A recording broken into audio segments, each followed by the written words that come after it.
ఆర్టీసీని తమ మాతృ సంస్థగా భావించి దశాబ్దాల పాటు ఆ సంస్థకు సేవలందించిన కార్మికులు పదవీ విరమణ తర్వాత అష్ట కష్టాలు పడుతున్నారు. డ్యూటీ దిగిపోయి ఏళ్లు గడుస్తున్నా రిటైర్మెంట్ బెనిఫిట్స్ అందకపోవడంతో గౌరవప్రదమైన జీవితం గడపలేకపోతున్నారు. లీవ్ ఎన్కాష్మెంట్ అమౌంట్తో పాటు సిసిఎస్ చెల్లింపులు ఏడాదిగా పూర్తిగా నిలిచిపోయాయి.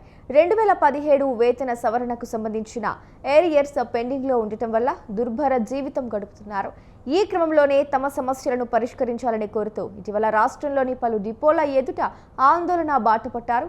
కేంద్ర రాష్ట్ర ప్రభుత్వాలతో పాటు ఆర్టీసీ యాజమాన్యం ప్రత్యేక చొరవ చూపి తమను ఆదుకోవాలని కోరుతున్నారు.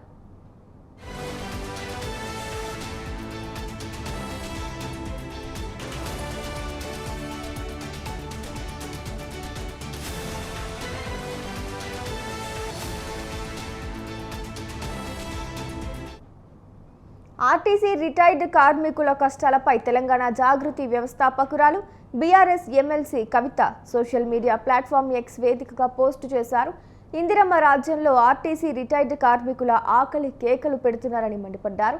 రిటైర్మెంట్ బెనిఫిట్స్ రాక, పింఛన్ అందక పూట గడవడానికి 15,000 మంది కార్మికులు అవస్థలు పడుతున్నారని ఆరోపించారు.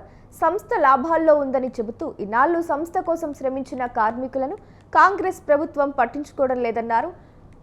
పెండింగ్ బకాయిలు, పింఛన్ కోసం అధికారుల చుట్టూ తిరిగి కార్మికులు విసిగిపోయారని అన్నారు.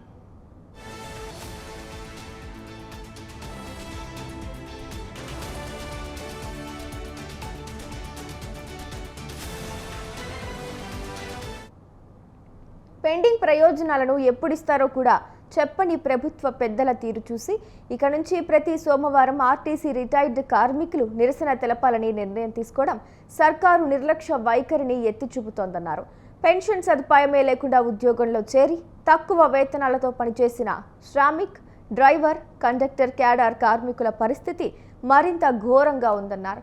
16,000 మంది కార్మిక కుటుంబాలకు ఇకనైనా రిటైర్మెంట్ బెనిఫిట్స్ వెంటనే ఇవ్వాలని, వారి పింఛన్లు క్రమం తప్పకుండా మంజూరు చేయాలని కవిత డిమాండ్ చేశారు.